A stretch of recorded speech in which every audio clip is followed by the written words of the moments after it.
Assalamualaikum warahmatullahi wabarakatuh. First, I would like to extend a warm welcome to Ibu Profesor Sadli here, wife and relative of the late Professor Muhammad Sadli, Professor Muhammad Iksan, representative of ANU Indonesia Project, Bapak Firman Witular, Speaker of the 13th Sadli Lecture, Professor Benjamin Olken from MIT, Director of Institute for Economic and Social Research, Ibu Liatu Tiptia, PhD, distinguished guests, colleagues, ladies and gentlemen. It is a great honor for me to welcome all of you to the 13th Sadli Lecture. The topic of this year's lecture is Designing Anti-Poverty Programs in Emerging Economies in the 21st Century, Lessons from Indonesia for the World. In navigating, in designing, choosing, and implementing government programs, Indonesia anti-poverty programs are one of the areas that carefully design and use data-driven approach, partly due to a relatively strong commitment from government, international agency, and research community. The collaboration among scholars and policymakers are mutual in the context of giving input and improvement to the policy. Good policy are generally driven from good continuous research, which at the same time can essentially communicating research to policymakers and the public. Good research and environment that support it, the university, including the center in it, are an investment. This is, I believe, the spirit of Sadli Lecture that has been conducted over the last 30 years as collaboration among university, the Australian National University and University of Indonesia. Perhaps this is the longest collaboration in the history of Faculty of Economics and Business University of Indonesia. I remember back in the 2000, once we got back from studying in the US, there was nothing to do except to teach. Right? And then the ANU Indonesia Project changed our life. They brought what we call now research fellow, sabbatical leave. At the time, sabbatical leave was totally very strange for us. What we knew then is only Black Sabbath, metal. Yeah? So basically, it is a project and Sadli Lecture totally changed what had otherwise our boring life in Salemba. It totally changed. Now, become like today, right? We have a good academic atmosphere, academic environment. This happened since 2007. So, LPM, Faculty of Economic and Business University of Indonesia, and the ANU Indonesia Project have jointly organized the annual Sadli Lecture series to broaden understanding and stimulate debate among academics and policymakers of the key economic policy challenges faced by Indonesia, drawing on the Indonesia historical experience as well as of neighboring countries.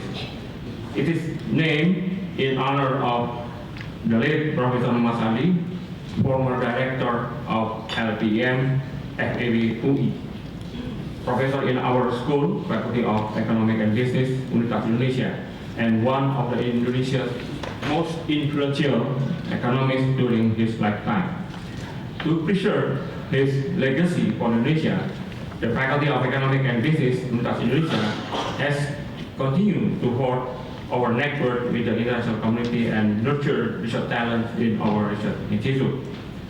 I would like to give my highest appreciation to Ibu Professor Sadli, distinguished scholar herself and wife of the late Professor Muhammad Sadli. Not here yet, but she might come later on. And And also to Professor Ben Olken, who came here halfway across the world. Yeah. Well, our time difference, yeah. But I think Professor Ben Olken has fully adjusted to Jakarta time. He will discuss his paper here. Yeah. Professor Ben Olken also have conducted for a long time research on development in Indonesia, especially on poverty-related programs. Professor Olken has also conducted his research through Southeast Asia JPAL program, a hub hosted in University of Indonesia at LPM as part of collaboration with MIT. And I have to thank also to his cousin. This is our former LPM, Firman Bitular and Buliatu, who will also share their views on comment on the study finding. Finally, I would like to thank you all participants of the 13th study lecture. I wish you all fruitful discussion on topic anti-poverty government program. Hopefully to know, to understand as well as on challenges ahead from what has been adopted currently in Indonesia and on the global context. Thank you. Wassalamualaikum warahmatullahi wabarakatuh.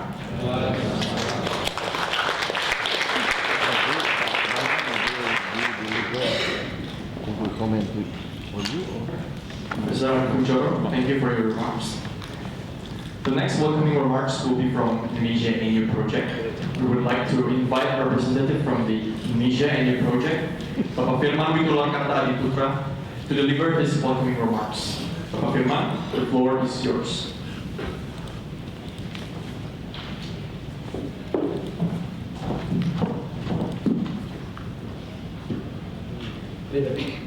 Thank you. Good morning, ladies and gentlemen. Distinguished guests, Professor Kuchoro, Professor Muhammad Ihsan, Professor Ben Olken, in attendance of this study lecture. On behalf of ANU Indonesia Project, it is my pleasure to welcome you to the 13th study lecture. And I would like also to extend our thanks to FAB for this long-standing collaboration with the ANU Indonesia Project in organizing this annual lecture. The study lecture is named in honor of Professor Muhammad Sadli, who is not only one of the most prominent Indonesian economists, but he was also one of the most influential commentators of Indonesian economic affairs. He also was a teacher, a colleague and mentor of many Indonesian prominent economists, including many of my seniors and my mentors and colleagues who are present here today. I was not fortunate enough to directly interact with Professor Sadli, although of course, like many of my peers, anyone who is interested in following the issues of the Indonesian economy, I'm one of the loyal readers of his regular columns in Business News, in Tempo, and other media at that time. From the inception of this lecture in 2007, the goal of the study lecture has always been to broaden and stimulate debate among academics and policymakers of the key economic policy challenges faced by Indonesia, and drawing on the experience of neighboring countries, just like my Professor Ali mentioned earlier, whether from Southeast Asian countries or other countries in the Asia Pacific region. But many times, however, and it will especially be true in this year's lecture, we will also learn about what lessons that can be offered from Indonesia to neighboring countries and to the world, as the title of the talk today suggests. Today we gathered here to listen to and discuss what I know will be an excellent lecture by Professor Ben Olken about designing anti-poverty programs, drawing on his large body of work on poverty in Indonesia in almost 2 decades. And before that, Professor Muhammad Ihsan will deliver the keynote speech that will set the underlying theme of today's lecture. So we are really in for the trip today. So, however, before we move on to the main event, I would like to spend just a few minutes to introduce the Indonesia project. Some of you are already familiar with who we are and what we do, but to others, the information is needed.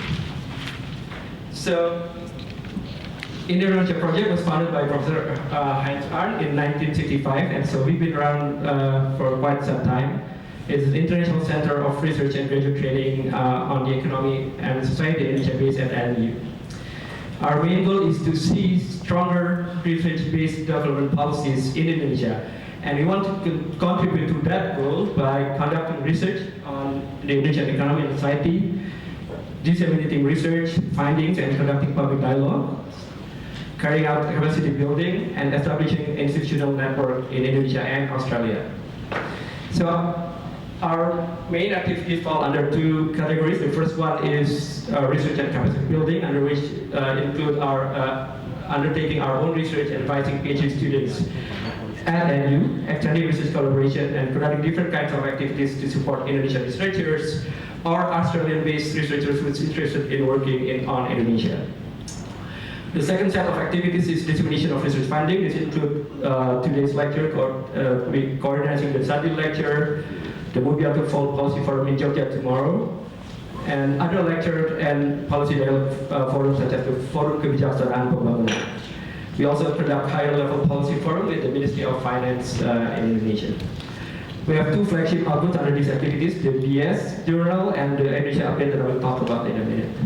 So in Indonesia, so we have been trying intensively to widen our network, not only in Jakarta and Java, but as it's shown in the map, where we have annual partnership activities with some of our partners, occasional collaborations, and ongoing research network.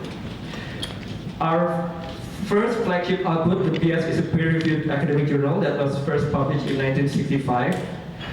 In each volume, we always have a survey of recent development that covers what has been happening in Indonesian economy in recent months. So by now it has, I think, become one of the go-to places to learn about what has happened in recent Indonesian economy. And after continuing for 40 to 50 years, the series has truly become an invaluable source to understand the history of the Indonesian economy. So the other flagship product or event is the Indonesia Update Conference, the largest academic conference on Indonesia and Australia. The two-day conference is provide comprehensive overviews of development in Indonesia and also present wide-ranging discussion on the same particular interest each year. So right now we are currently hard at work to organize the 37th update in September. The theme will be from stagnation to regression, Indonesian democracy after 20 years, in which the contributors will identify, assess, and debate the quality of Indonesian democracy, situating Indonesia in the larger context of global change in democratic quality. So it is promising to be a fascinating conference. And that concludes my introduction of the Indonesia project. I would like to, again, thank everyone for coming, and let us move on to the main event. Thank you.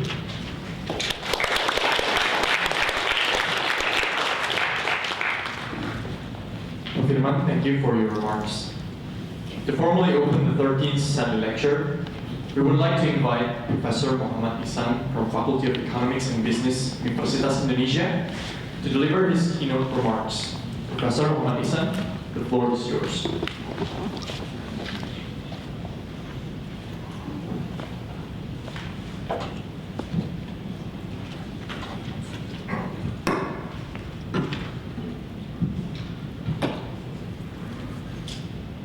Assalamualaikum warahmatullahi wabarakatuh. Pak Dekan, Prof. Ben Olken, Dr. Firman, Dr. Riyatu, Dr. Ali, a lot of familiar face here. Very good morning and selamat datang, especially for Ben Olken. I'm delighted to be here to deliver my speech to this important 13 Sadli lectures as part of a collaboration between my lovely institute, LPM, and NU. As mentioned by Dean Professor Ali Kuchoro, LPM, University Indonesia and ANUS have jointly organized Indonesia and Australia Sadli lectures since 2007 to honor the great contributor of Professor Sadli to the economic policy debate, policy-making process for over half century. Professor Sadli was the second director of LPM, taking over from Professor Wijaya Intisasa in the late 50s. When Riyatu called and asked me to deliver the speech, I thought that the speech is just about greeting and introduce Professor Ben Olken, who is going to deliver the speech about designing anti-poverty program in emerging economies in the 21st century, lesson from Indonesia to the world. But I was surprised when I saw the agenda 2 days ago. They allocate me 20 minutes. It's supposed to be serious speech, so I will. So I have plenty time. So I would first want to touch not the substance. I want to give my big appreciation to the late Professor Sadli, which some of you here maybe do not know how great the contribution Professor Sadli to opening policy debate and particularly his contribution to policy making process in Indonesia during his time. Professor Sadli is a great columnist and contributor for at least 4 important newsmakers in Indonesia. Business News, that's the first because he's linked with, who's the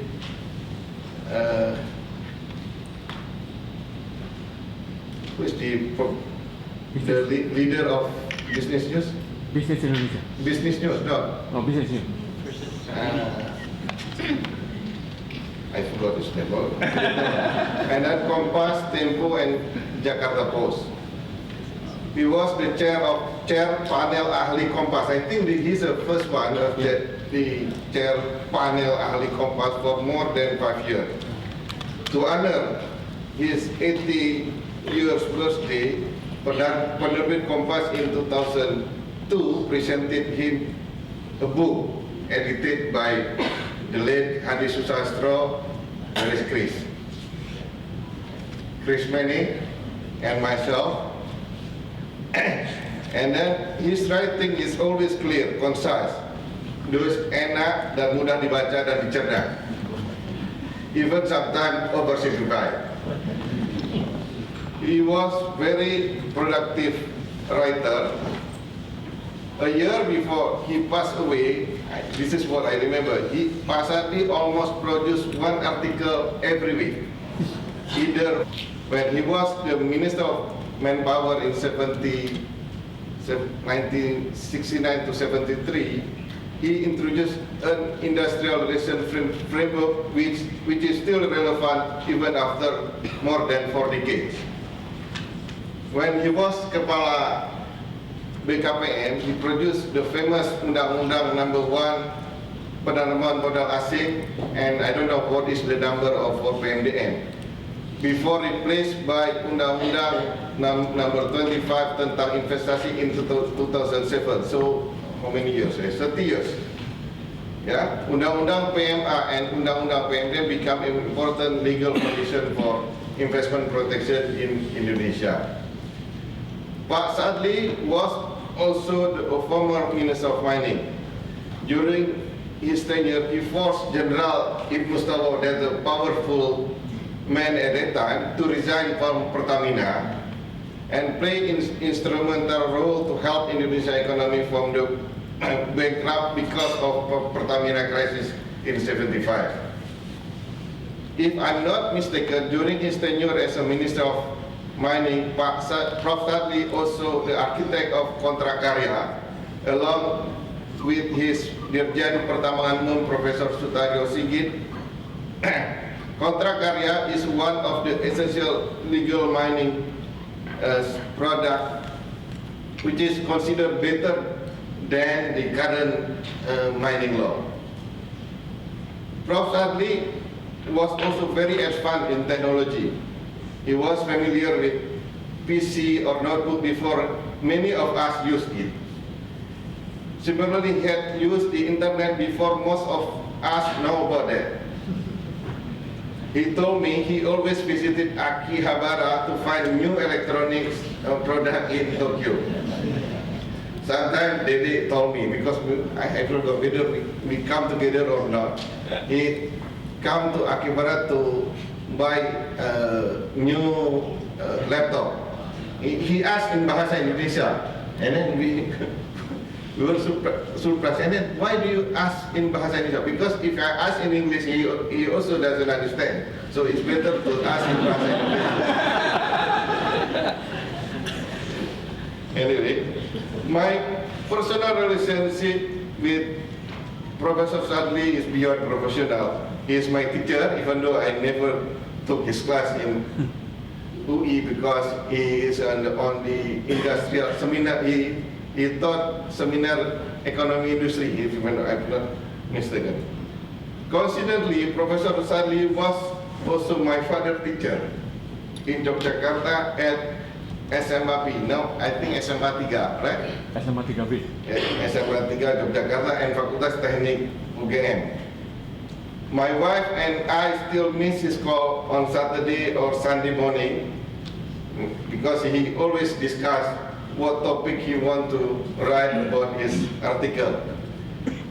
We wrote a column for Koran Tempo alternately every week.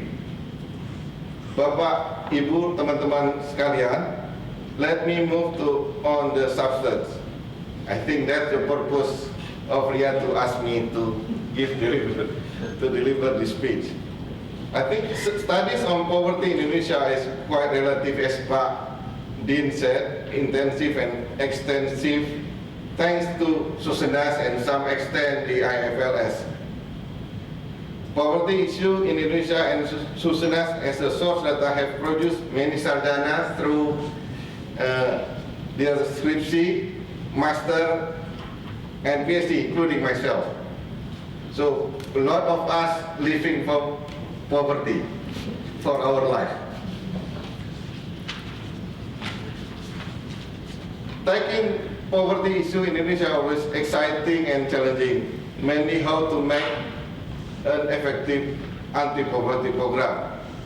Indonesia is excellent laboratory for poverty because of the past success and future challenges. In the past, when poverty was still massively widespread across the country, combating poverty is relatively easy. The broad-based growth strategy was potent and effective to reduce poverty from about 60 to 70% in early 70 to about 80% in 1997. Those significant reductions occurred into two crucial episodes. The first episode happened from the late 70s to mid 80s, where productivity growth in agriculture, especially on the paddy field, thanks to green revolution and massive investment in agriculture from oil windfall, has boosted the overall growth and produced a substantial reduction in poverty incidence. The second episode happened during the 80s to mid-90s, just before the Asian financial crisis. Labor transformation played an essential role during this period. I think you should read the paper from ASEP in the ADB, the latest ADB book on this. And then the two good reference is Esther Duflo paper in the American Economic Review and Journal of Development Economics, and one of the latest working paper produced by IFRI scholars in the 2019. That's about the importance of the labor transformation in fighting the poverty reduction in Indonesia. So labor transformation allow growth machine operate through two two pistons. One through the continued improvement in product agriculture productivity, and the other through the labor transportation, education, labor transportation, particularly from improving health and education status. IMPAS program did not only upgrade the primary education of most Indonesian family, but affected the labor market growth and rural and urban as well.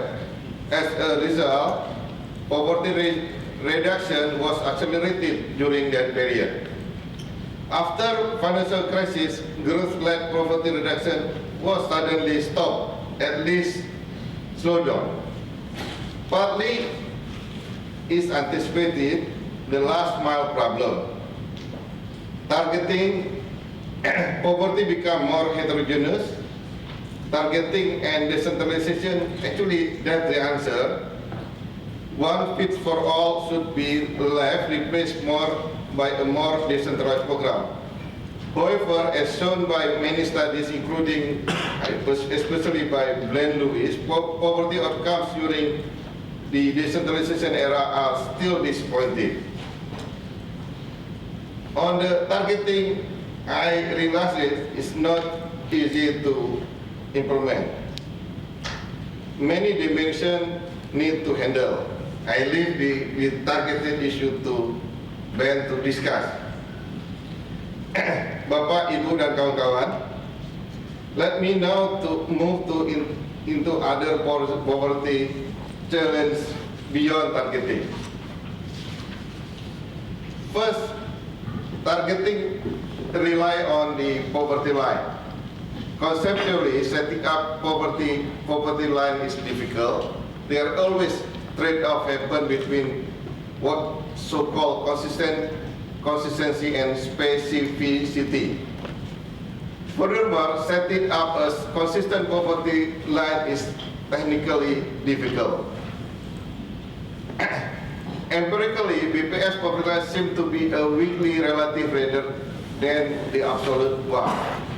As a result, handling poverty problem is become more difficult because we deal with the moving target. It would be difficult to evaluate whether one particular program would work well if we face the moving target. On this issue, I think the Bappenas and BPS are working on that along with the Asep here and Teguh work help to Pak Darno help to improve the application of new poverty line for Indonesia. Secondly, at the same time, poverty incidence is already below 10%. We discussed last night with the bank. And then, should we rely on the current poverty line? If the poverty line is too low, should we, because it's 10%, it's very, I think it's about 20 million, but it's still big. But should we move to more luxurious poverty line, richer poverty line? What should the right target, 20% or 30%? As you know, when we raise poverty line by 10 to 20%, poverty incidence will increase significantly.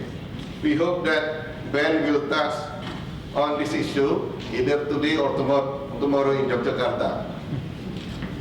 Third, even though our poverty incidence is already single digit, but our chronic poverty is still quite low. The latest estimates stand at 4 to 5% of Indonesia households are trapped in poverty and classified as a chronic poor. This group is less sensitive to growth. They are older, less educated, have no asset. What should we do with this group? How is the best way to handle this group? Any possible way to move them up? Those questions we have to answer. Fourth, Indonesia poverty profile also show that a big chunk of population is vulnerable to the shock. They are easily moving in out from the poverty trap. This problem becomes one of the reasons why poverty targeting is difficult to implement. How should we design a social poverty program for this dynamic group? I'm sure this group even more heterogeneous than the chronic one. Fifth, another challenge we face is a growth sensitivity to poverty. The growth elasticity tends to decline lately, particularly after the financial crisis in 1998. We need to set a more inclusive growth strategy. In my opinion, the root problem lies on the gap between perception and the facts. I give one example on the rice price policy. The facts show that the current price policy hurt the poor, deteriorate income distribution. In contrast, perception goes otherwise, that this rice price policy is necessary for poverty reduction since most of the farmers are the poor. The facts, in contrast, the facts are most of the farmers are net consumers. Any increase in rice price will hurt them, not help them. I could give more examples. The message here, we as academicians should play more critical role in delivering the facts to the public. This is actually the ultimate objective of the Sadli lectures, to create a healthy public discussion modality.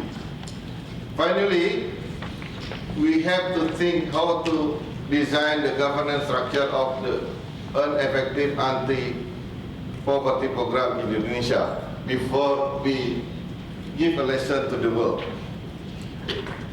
In 2009, we upgraded the Tempe 2K to WAPRES level. That was because we thought that WAPRES is more effective to coordinate two Menkos, Menko Kesra and Menko Perekonomian. After 10 years of implementation of this governance structure, many problems remain. Except we make progress on data and community-based program, our social protection is still weak, and practically wide economic project except KUR has not worked yet as planned. After October 2019, I believe political configuration within the cabinet will definitely change. It is not clear yet whether the president will continue give the poverty coordinator assignment to incoming vice president. We have to wait. Even if the TNP 2K stay at Kantor Wapres, given for 5 challenges above, we should rethink our poverty program to be more effective. In closing, I do think poverty remains the center of Indonesia and social economic issue. Thus, improving policy framework implementation, including talent, should be the main policy agenda. Since we don't live in a perfect world, in reality, we should accept the second, even the third best option.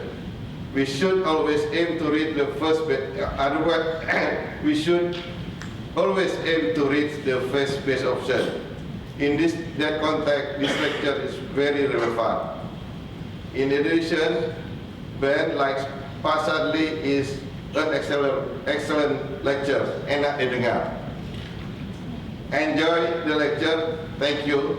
But I would like to apologize to Ben. I have to leave. I have important meeting at Pak Wapres.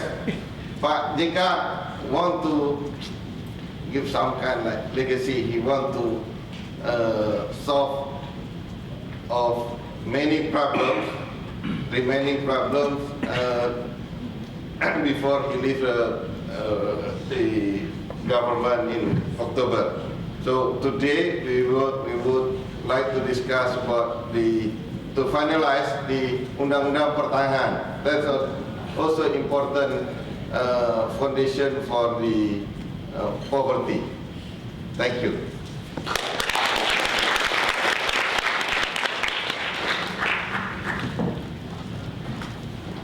Ladies and gentlemen, let me give a brief about the topic.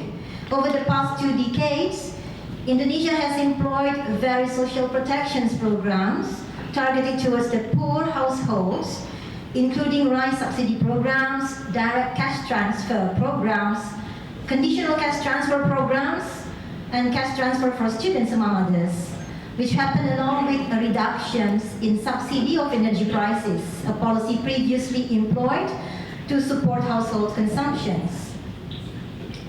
The policy designed to help the poor, which has shifted away from across-the-board subsidies toward targeted transfers, is not without issues and challenges. Some questions. Are the program effective in reducing poverty and increase well-being? What evidence do we have on this issue? And what important lessons we have learned from Indonesia's past experience with its anti-poverty programs and evolutions? So today's seminar, we would see some answers and few to these questions. Our agenda comprises a lecture, followed by panel discussions before sessions for questions and answer. For the lecture, we have a great honor with the presence of one distinguished international academician from the US, who I believe many of us have been familiar with, at least the name, due to his long-standing and keen interest on Indonesia development issues, and whose excellent works have appeared in various top-tier journals. While for the panel discussions, we shall proudly present 2 prominent and leading figures from Indonesian economists. Both are known for equally knowledgeable as well critical view on various issues on Indonesian economic development and policy design. So distinguished ladies, distinguished guests, ladies and gentlemen, let me now invite our prominent speakers. I would like to ask to join me on the stage to first our speaker, Professor Benjamin Olken from MIT. Everyone, let's give a warm welcome to Professor Benjamin Olken. Could you kindly please take the reserved seat? Thank you. Next, I would like to invite our 2 discussants to come forward. First, Ibu Riatu Mariatu Kiptia, the head of Institute for Economics and Social Research, Universitas Indonesia, and to Bapak Firman Witular Karta Adiputra from Indonesia Project ANU. Let's give another round of applause to our discussants. Professor Ben, Ibu Riatu, Bapak Firman, how are you? Okay, I hope you are well. We are so excited to have you here. Thank you especially for Professor Ben for coming a long way from Massachusetts to Jakarta to give the lecture, and also to Pak Firman, who came from Canberra to speak as a discussant, and also to Biriatu to join the other 2 presenters. Ladies and gentlemen, I believe most of you may already know our speakers and discussants, but let me start. Before we start, let me read their short biography. Our speaker, Professor Benjamin Olken, is a professor of economics at MIT. His research focuses on political economy and public sector issues in developing countries. Stop. Oh, with a particular interest in corruptions. Not anymore. Who's lying?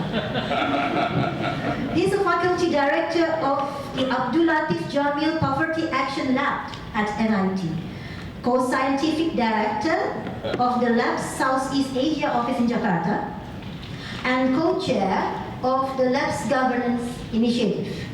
He received his BA, double major, in mathematics and ethics, politics and economics from Yale University, and his PhD in economics from Harvard University. Between 1997 and 1998, he was living in Jakarta as Henry Lewis Scholars.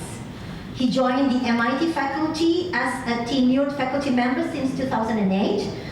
After a 3-year term as junior fellow, of the Harvard Society of Fellows and 1-year postdoctoral fellowship at the prestigious National Bureau of Economic Research. Wow. Next, I would like to introduce Ibu Riatu Mariatul Kiptiah, PhD, our first discussant. She's currently the director of Institute for Economic and Social Research, Universitas Indonesia, since 2015. She received her BA in Economics from Universitas Indonesia, Master of Arts and PhD in Economics from Georgia State University, US. She's a public finance expert, and her experience includes policy, evaluations, monitoring of design and fiscal-related schemes, intergovernmental transfer, and regulatory impact assessment. She's also a member of a group called Technical Assistance on Fiscal Decentralizations under Ministry of Finance. And lastly, the second discussant, Bapak Firman Witular Karta Adiputra, joined Indonesian project, Crawford School of Public Policy, in November 2018. Previously, he served as research director of Surbimita, a research organization based in Yogyakarta. He has also been a research economist at the Department of Economic Research Group at the World Bank in Washington, D.C. For the past 10 years, he has been involved with the development and implementation of the last 2 rounds, IFLS 4 and IFLS 5, Indonesia Family Life Survey, as one of the co-principal investigators. So after introducing the speaker and discussant, we can start our sessions. Without further ado, I would like to give the floor to Professor Benjamin Olken. The floor is yours. You have about 15 minutes, and thank you. Is that quicker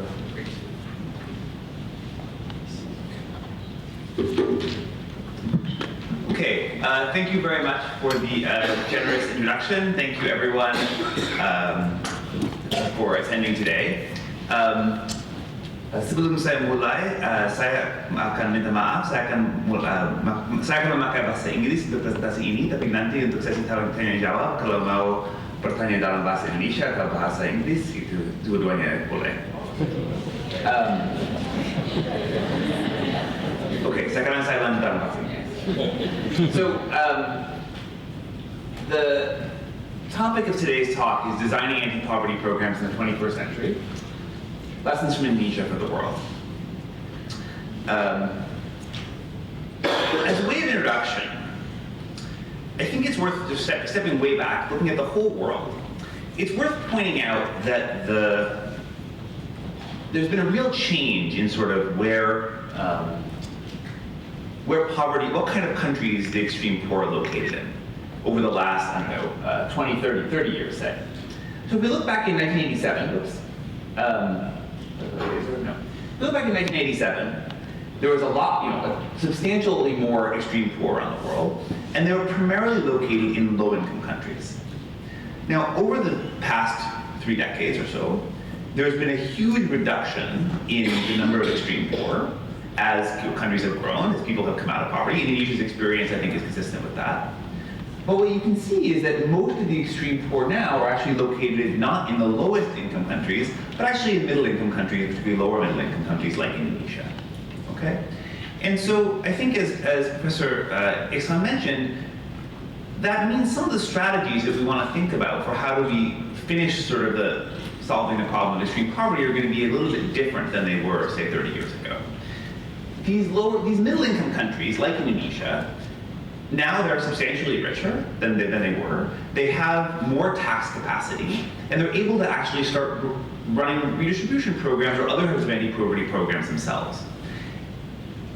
Beyond that, it's not so much a question of how do you raise the whole economy up. It's a question of finding those remaining pockets of poverty that are still there and figuring out how to address those issues. Okay, so I think that that's that the overall framework has really changed. And I think we need to recognize that. Another sort of major change that's happened in the background is there's been a shift in the world away from overall price subsidies as an important policy and towards more targeted transfer policies. So, I would say if we looked at sort of a lot of the programs that were being run 20, 30 years ago, it was, say, subsidizing basic food, subsidizing the price of basic foods, subsidizing energy, whatever. The pros of those policies are they're very relatively simple and straightforward. They're pretty popular. They're reasonably transparent. The price of gasoline is whatever it is. Okay, but they're not great anti-poverty programs. And the basic issue is that, for most commodities, richer people consume more of them. Okay, so if you subsidize a commodity that people consume more of as they get richer, that's going to help the poor, but it's actually going to help kind of the middle class even more. You can find products that are what are called inferior goods in economic terms, that basically people consume less of as they become richer. But that doesn't tend to be very popular, right? So in Indonesia, for example, you might think you could subsidize cassava if you wanted to do that, but that's not really very popular. Instead, people prefer to subsidize rice. But the problem is rice actually is a normal good, which people are going to consume more of as they become richer. So these kinds of policies are kind of blunt instruments and don't have great properties in terms of anti-poverty. So what's happened is, over the past, say, 20 or 30 years, people have recognized this, governments around the world have recognized this, have reduced these subsidies, and have taken the money instead and have started to use them for more targeted transfer policies. Okay, and 40 countries around the world, for example, have reduced their energy subsidies. So Indonesia, I think, is very much following in this pattern. And what's happened instead? Well, what's happened instead is you can see that the number of targeted transfer programs, where they're sort of trying to identify poor beneficiaries, those have increased dramatically. So for example, just even in the past 5 years, the number of countries in sub-Saharan Africa with unconditional cash transfer programs has almost doubled. This is from a World Bank report called The State of Social Safety Nets, which is an excellent report, by the way. I highly encourage all of you to read it. Number of developing countries with conditional cash transfer programs, like PKH in Indonesia, you can see over the past, since 2008, that's also increased almost 3 times. 64 developing countries have a program of this form. Okay, so you can see that there's really a shift towards these more targeted transfer programs.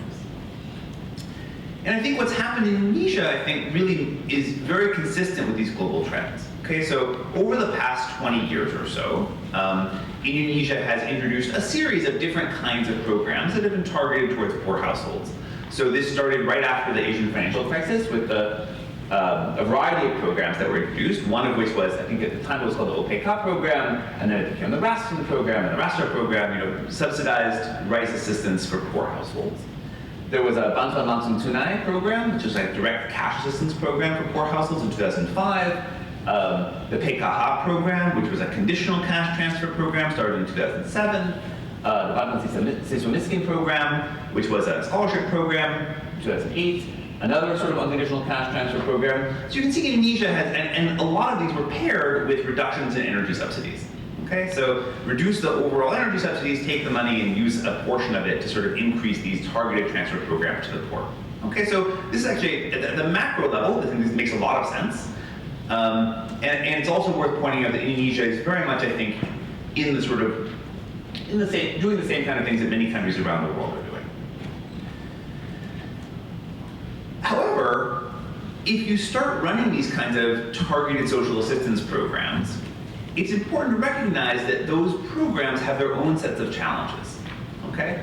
So if you want to try to run these programs, you have to figure out, there's a bunch of stuff you'd like to know. So for example, you'd like to know, well, how do we identify who should be the recipients of these programs, right? If you're going to pick people who are going to be beneficiaries, who should you pick?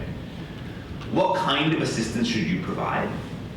How do you actually make sure that the assistance is actually reaching those people, right? And the people that you want it to reach? And does any of this make a difference? Okay? And it's worth pointing out that a lot of what kind of we know in economics about the design of these programs, which we take from, say, the developed world, like OECD countries, US, EU, Australia, whatever, that knowledge doesn't really directly apply to the way you would design these programs in an emerging economy like Indonesia. Okay, so for example, the most basic question, well, who should receive these programs? If you're designing this in a developed country, you would say, well, I can means test the program. I know people's incomes from their taxes, so I can just sort of say anyone with an income below some level is eligible for the program. And there's a lot of complications about doing that, which I'm not going to get into, labor supply distortions, etc. But if you were to take a public finance class that studied kind of anti-poverty programs in the OECD, they'd start from that perspective. Okay, I think if you want to think about a place like Indonesia, that perspective is essentially irrelevant because the government doesn't observe anybody's income who's potentially even anywhere near poor, right? So the income tax threshold is going to be somewhere around the, 80th percentile of the income distribution, approximately 85th, something like that. So anyone kind of, who's at risk of being in the poor is well below the level where they're reporting income taxes to the government, or certainly where there's third-party reporting. So the government doesn't even observe your income. Okay, so you got to do something different. What kind of assistance do you provide? Well, you could provide cash, but that has some challenges. How do we think about in-kind programs?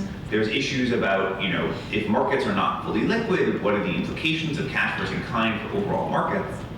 How do we make sure assistance actually reaches eligible families in a place like, in a lot of these emerging economies, leakages are a real issue. Sort of enforcing government policies, when you have in thousands of villages is a real challenge. How do you actually do that?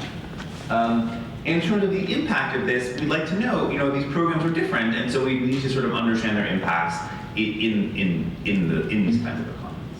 Okay, so in some sense, the overall shift towards these targeted programs makes a lot of sense, but it raises a bunch of questions that we'd like to know the answer to. Okay?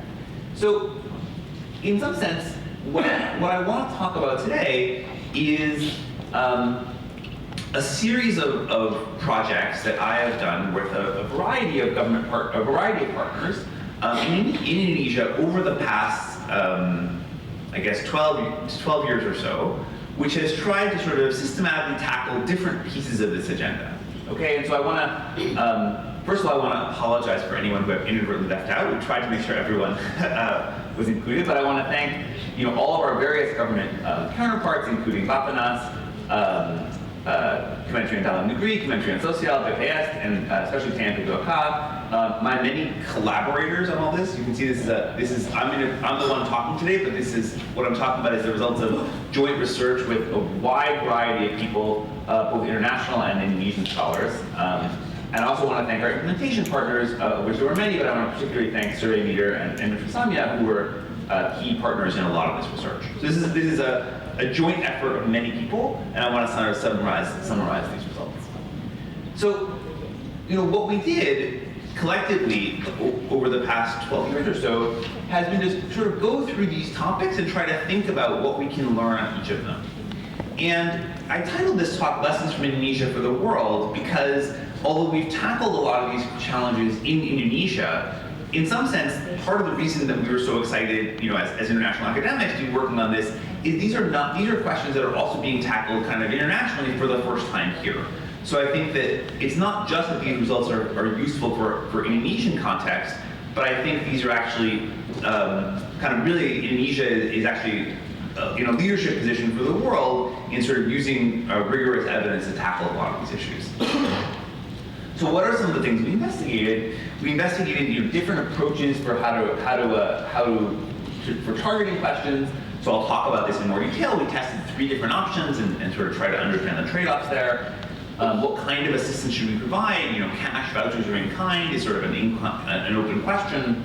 How do we make sure assistance really reaches the right families? We've done some really interesting work, I think, on transparency issues, leak capture, other kinds of delivery modes. And what is the impact of this? And I think that here we're starting to actually see some medium-term impacts as well, a little bit of which I'll talk about today. So there's a lot to talk about. I may not get to all of it, but that's sort of the overall, the big picture. Before I start, one thing I just want to mention a little bit about. So one thing that's going to unify almost everything I'm going to talk about is, there are many empirical methodologies one could use. One of our particular expertise is the use of randomized trials. So what is this? So the idea of randomized trials is in the same way you would use a medical trial to figure out if a drug is effective, you can use the same thing to understand social policy. Okay, so you want to sort of say, is policy A effective, or is policy A more effective than policy B? You could take a set of locations, whether it's a set of either villages or people, or actually in some cases whole kabupaten. You can randomize them into treatment and control units. And because who got the treatment and who got the control is only the result of a lottery, we know there are no differences statistically between those two groups except the treatment itself. And so that's a sort of very simple and I think quite powerful tool for understanding the effects of different policies. And so that's what I'm going to talk about today is primarily, well, not exclusively, but primarily the results of this kind of research. I also want to mention that all this research was done through JPAL. So JPAL is an organization that I helped lead at MIT, which is sort of a global network of researchers all around the world who use this kind of randomized controlled methodology. We're very fortunate that we have our JPAL Southeast Asia office is based here at the University of Indonesia at FIBUI. So I want to again thank Ari for all of his support in helping make that possible.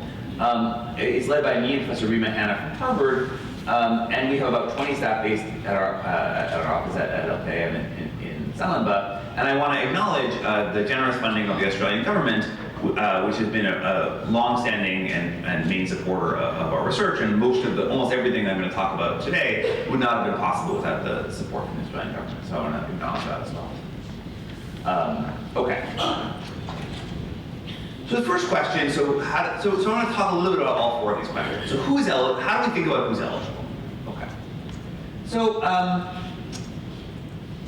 as you may have heard, Indonesia has been moving towards having a unified database for poverty targeting. So the idea is to sort of have one kind of big effort to figure out who's poor, use this central database that could then feed into a variety of programs. The question that we're interested in is, well, how do you figure out whose name should be on the database? Okay? How do you figure out who should you give assistance to? So, broadly speaking, if you can't observe people's incomes, right, and you can't just go ask people's incomes and sort of say, hi, tell me your income, and by the way, if you tell me a low number, you get on the list and get all the programs, that's not really very effective. There are, broadly speaking, 3 approaches that have been used. None of these approaches are perfect, they all have trade-offs. Okay, so one approach is what's called a proxy means test. A means test is if I just ask you what your income is, and I a test based on that. If we don't observe your income, then we can use a proxy for your income, which is something we can observe. So for example, in particular what the government does, and the government of Indonesia has done this approximately every 3 years since 2005, is run a census, okay, going around the whole country, where basically you try to identify any household you think might plausibly be poor. So it's the bottom, I don't know, say maybe 20 million households approximately. You go door to door to each of those households, and you collect a bunch of data of things that are sort of objective characteristics that are correlated with poverty. So you look at their roof, you look at their walls, you look at their floor, maybe you ask about you see what kind of assets they own. You then run a statistical model to predict poverty based on that, and you target based on predicted poverty. And I should say, one important kind of misconception that sometimes comes up that I think is important to clarify is, this seems kind of expensive to have to go around to all these households, 20 million households door to door, but it's really important to understand that as a share of the total amount spent on targeted transfers, it's essentially a drop in the bucket. So, I was just calculating the cost of doing this survey is about 0.3%, so less than 1%, 0.3% of the annual expenditures of the Indonesian government on all of these targeted social assistance programs, and it lasts for 3 years. So if you think about it, per year, you're spending 0.1%, right, of the total cost of the transfers on figuring out who the beneficiaries are. That seems like a pretty small number. So I just want to, it seems like it's a big undertaking, but as a share of the amount of money being targeted, it's essentially, it's rounding error, basically. And I think that perspective sometimes gets lost. So the problem with this, as I'll talk about, is the prediction isn't perfect. Our statistical models aren't perfect, so you have inclusion and exclusion errors. Okay, so that's the challenge.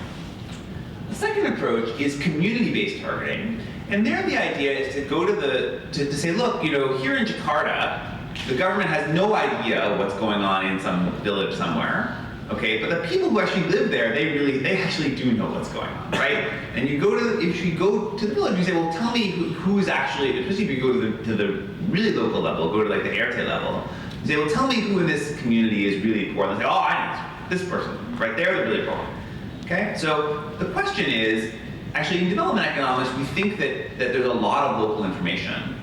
The question for policy is, if you're trying to sort of get that information and use it as a basis of targeting, do you get the real information, or do they say, well, actually, no, it's my uncle, you know, why don't you give it to him, right? So, do you actually, what actually happened, okay? A third approach is what's called self-targeting or on-demand application. And here the idea is, say, rather than the government come to you, if you want the program, you come to the government, okay? And the appeal of this is twofold. Number one, that top-down poverty census might miss people, right? A lot of the poor kind of live in the margins. They might get missed by a poverty census. So here they can make themselves known, right? That's good. Also, a lot of the kind of middle-class people, they might think they're not going to make it through the screen, because they still have to get screened once they come, right, through the PMT. They may think they're not going to make it, and so they may not bother to apply. Okay, that's the pros. The cons are, you know, people may not know about this. The poor might be intimidated by this process and not feel comfortable showing up. Or it might be that actually they might just find it too costly. Like if you basically have to miss a whole day of work to show up and apply for this program, and you're sort of, you know, for a poor household, that might mean a day you can't, you're going without eating, like you might not choose to do that. So I think that my point in going through this is there's no obvious right answer. There are pros and cons. And it's ultimately kind of an empirical question or a question for the data to figure out what these pros and cons actually are. Okay, so we did 2 studies that I want to talk about to try to investigate this. The first one investigated proximity tests versus community-based targeting. And the second one investigated an automatic enrollment versus sort of an on-demand enrollment. And the first study I also want to acknowledge, in addition to the Australian government, the Royal Netherlands Embassy, which was a supporter of this through the World Bank Trust Fund, and then again the Australian government, which was a supporter of the second study. And our many government partners who are participating in this. So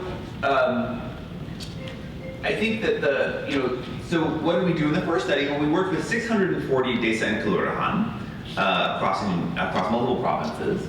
And we randomized, we did a baseline survey to figure out kind of people's true income status.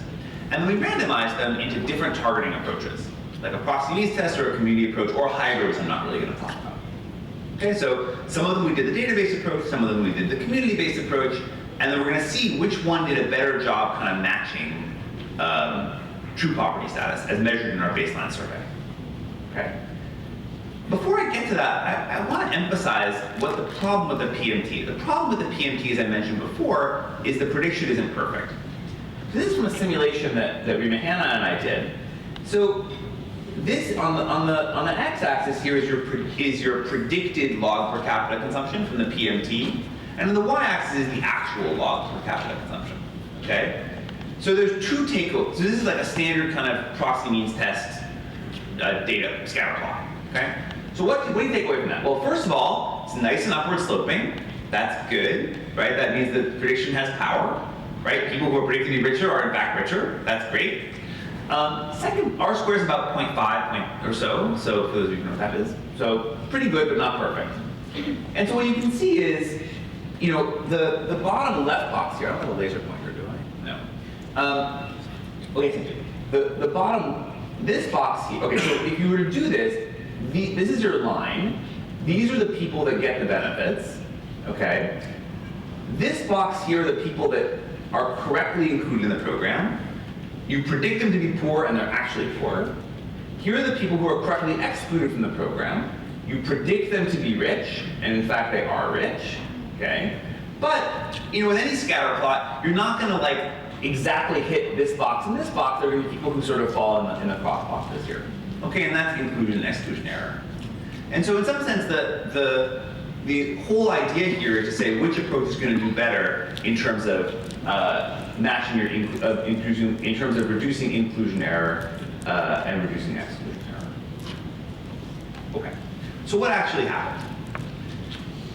If we compare if we look in terms of the overall error rate, okay, so this is just adding up the inclusion error plus the exclusion error, it's about 30%. So 70% of people were correctly classified, 30% of people were incorrectly classified. we can use the randomized trial to say, did the community method do better or worse? Okay, and the answer is it did worse, okay, by about 10%. So 10% or 3 percentage points. So 30% incorrectly classified in the proxy means test, 33% incorrectly classified in the community approach. Okay. So you might say, well, okay, so the data is doing better, but I think there's two important caveats here. The first caveat is, if you look at the data more closely, the places where they disagree are the people very close to the poverty line. For the extreme rich and the extreme poor, they agree. Actually, for the extreme poor, the community method is a little bit better.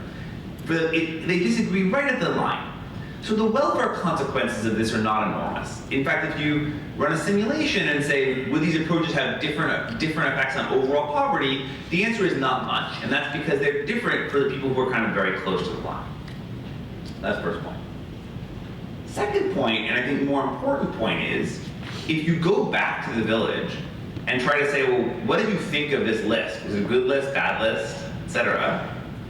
They're much, much happier with the community-based list. Okay, so we showed them the list and said, here's the list. Is this anyone who want to be added? Anyone who is missed who needs to be added? Anyone here who should be subtracted? We put a complaint box in the village and just counted the number of complaints we got.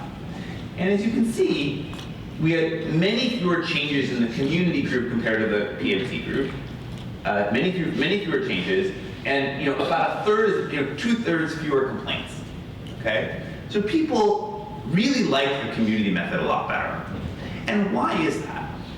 It turns out that people in the villages have a slightly different notion of what poor means to them than your per capita consumption as measured in a survey, which is what we use in the PMT or what the government uses for headcount. They have slightly different notions of that. And so what they're doing in the community method is they're better approximating how people assess their own poverty. So we asked people, they said, please tell me, in a baseline survey, on a scale of 1 to 6, imagine a ladder with 6 rungs, where 6 are the most mampu and 6 are the most miskin people. Where do you put yourself? Well, I'm a 6, I'm a 3, whatever. The community method, the people they're telling us to give the assistance to, are the people who most assess themselves as poor. Okay, so it's not that and there's no evidence of any of that elite capture at all. So our conclusion is that in some sense, this is a trade-off. If you're interested in exactly minimizing, the headline poverty headcount number from that gets read off the Susanas, every year, that gets in the news, the PMT method, the database method, is actually going to be a little bit better. Not a lot better, but a little bit better. But on the other hand, the community methods do a much better job of matching kind of what people's actual local assessments are of who's really poor. So there's no right or wrong answer. It's kind of a trade-off for the policymakers to decide kind of which of those they value more. The second thing we did is we looked at sort of on-demand application versus this top-down approach. Okay, this was the second randomized trial. For this one, we worked with Kementerian Sosial and did this in the context of an expansion of TKH, the conditional cash transfer program. And so this was high stakes, right? So if you got enrolled, it was for TKH. And the villages or Desa Kelurahan, both of them, were randomized to either have the regular PMT approach, where BPS goes door to door, or a top-down approach where you have to come and register and say, I'm interested in this program, have your PMT interview there, and then only if you're seems like you're going to get it, then do they come to your house. Okay, so the question is, does adding that additional step make things better or worse? Okay, and I really think we didn't know before we started you could make arguments either way. The answer is that the on-demand approach actually does better in 2 respects. The first is, so this graph here, the black line is probability of getting the benefits for the on-demand group, and the orange line is the probability of getting the benefits if you were in the top-down PMT group. And the x-axis is your per capita consumption. And you can see 2 things here. The first is, this is the targeted poverty line, and the histogram is the distribution of income. So for the very poor, their probability of getting the benefits is higher in the on-demand application. And that's because there are people who just might have gotten missed accidentally by that top-down poverty survey. They make themselves known. They come in and register and apply. So they're more likely to get the program. And the other thing which is really, I think, important is the black line is below the orange line over here. And that's because the people who are better off, some of them might make it through the kind of errors in the PMT process, that statistical noise of inclusion error, but they don't bother to apply because they feel like they're unlikely to get it. Okay, and so this on-demand application is a way of both reducing inclusion error and reducing exclusion error. And as a result, the overall targeting is substantially better. Okay. A third question that we were interested in this question of poverty targeting is, does the poverty targeting itself distort people's choices? Okay, so one thing you hear sometimes is they're going to come to my house and do a survey, and they're going to ask what kind of roof I have and whether I have, what kind of assets I have. Are people going to choose not to invest in those kinds of assets because they're worried they're going to get kicked off the poverty list? So to investigate this, working with Duakat and BIES, we, in the last 2015 poverty census, we piloted a few different questions and randomly chose in different provinces. And in particular, we randomly assigned some provinces to add a question about how many flat screen TVs you owned. And then in other provinces, we randomly added a question about how many SIM cards you had active in your house, how many active cell phones you had. And we had placebo questions for each of those in the other provinces. And those questions were chosen because they weren't already used, but they were things that we can actually measure in the world. Okay? And so the question was, if we add these questions to the poverty census, do people's consumption of those assets actually change? And the answer was not really. Okay, so people do seem to pay attention. So in the next Susanas that was done 6 months later, in the provinces where we asked about televisions, you see many fewer televisions being reported. Okay, but that goes away by the next Susanas, so it quickly dissipates. And more importantly, it's not real. So we have data on actual TV sales in each province from a retailer, and we see no change essentially in TV sales. Okay, and we can rule out that decline in Susanas was due to that decline in Susanas, if that had been real, would have been equivalent to like a 50% decline in TV sales, and we can rule out anything more than a couple percent change in TV sales. So it doesn't, at least based on this evidence, which I think is new, I think also around the world, it doesn't look like these questions are introducing real changes in people's consumption decisions. And I think that's because this poverty census only happens every 3 years. It asks many questions. It's kind of unclear what the relationship between each of these questions are and your eligibility, because it goes through some complicated formula. So on net, people don't change their consumption decisions. Okay, so that's good. The final question that we've tried to think about is: should you even bother targeting at all? Okay. So there's a lot of discussion about a universal basic income, for example. People have talked about that, not so much here actually, but in other countries. Should you skip the whole thing and just give the same amount of cash to everybody? Okay. So we've done some simulations to think about that. And basically, the main issue is, as you increase, so we can think of this as sort of changing our inclusion error, right? Including more and more and more kind of rich people. Right, at the extreme, you do where you include everybody. That's a universal basic income, right? So your inclusion error is maximal. All the non-poor are getting it. All the poor are getting it too. And the problem is, for a fixed government budget, as you make a program more and more and more inclusive, the amount you're giving out to people is getting smaller and smaller and smaller and smaller. So you face a trade-off between being more inclusive, giving it out to more people, also reducing exclusion error. But the amount you're giving to people is getting smaller and smaller and smaller. So economists have some notions of welfare functions. You have to make some assumptions, but under some plausible assumptions, you can run these trade-offs through a model where you calculate who would get the benefits for each of these different type of programs, and sort of say which of the programs kind of have the highest impact on utility, on welfare, on some measure of welfare. And the answer is, roughly speaking, a program that's actually pretty narrowly targeted. I think this corresponds to targeting about the bottom 20% or so. Looks to us like it's, roughly speaking, optimal. Where exactly you are between, exactly whether it's the bottom 10%, the bottom 20%, bottom 30%, that's kind of in the flat area. But all of these look a lot better than things that are super highly targeted at the bottom, say a couple percent, or things that are universal, right? And so it looks to us, based on these simulations, that you're better off targeting more narrowly rather than giving something to everybody, because the amount you can give to the people who get the benefits is substantially larger. The downside of that, of course, is there's a trade-off between that and equity. You can't solve exclusion error.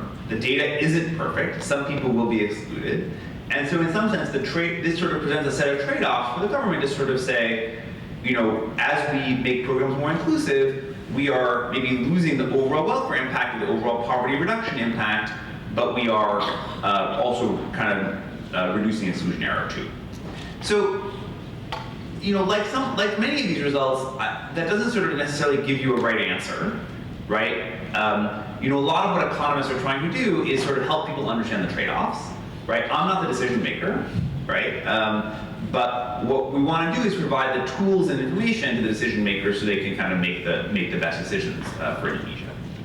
So, so what are some of the takeaways from this part of it? I have many more things I want to say, but from this piece, incorporating the community feedback actually into a targeting process can be very effective at getting those local kind of welfare metrics in. Adding this on-demand application can be very effective at both reducing inclusion and exclusion error. It doesn't seem like these proxy means test surveys distort real consumption decisions.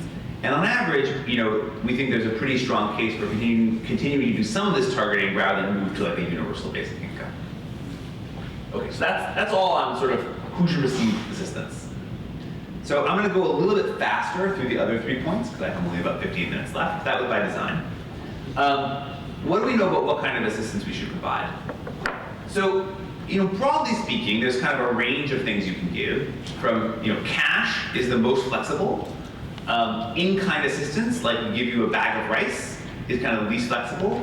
Vouchers are somewhere in between. Vouchers we give you not cash, but something that can be used to like buy only a specific set of goods, like rice. Okay, so it's sort of a trade-off, and there's lots of different examples here, and Indonesia's had different things in different categories. So how do we think about those trade-offs? I guess I have one point to make from other countries in the world, something to think about, which I think Indonesia, I should say right now, is in the midst of a reform of moving, particularly the Rastra program, which gives subsidized rice to poor households, is moving from an in-kind program, giving out bags of rice, to a voucher program called BIES, where you're going to get a card that you can redeem to buy rice at local agents. Okay? So Indonesia is moving from this to the other. Okay, so how do we think about that? Well, looking at some of the evidence around the world, one thing that's sort of really important to point out is that from an economic perspective, these programs are very different, okay? This one, in kind, you're affecting both demand for the good and the supply of the good. Okay, your Bulog buys rice and they ship it somewhere, okay? And they give it to people.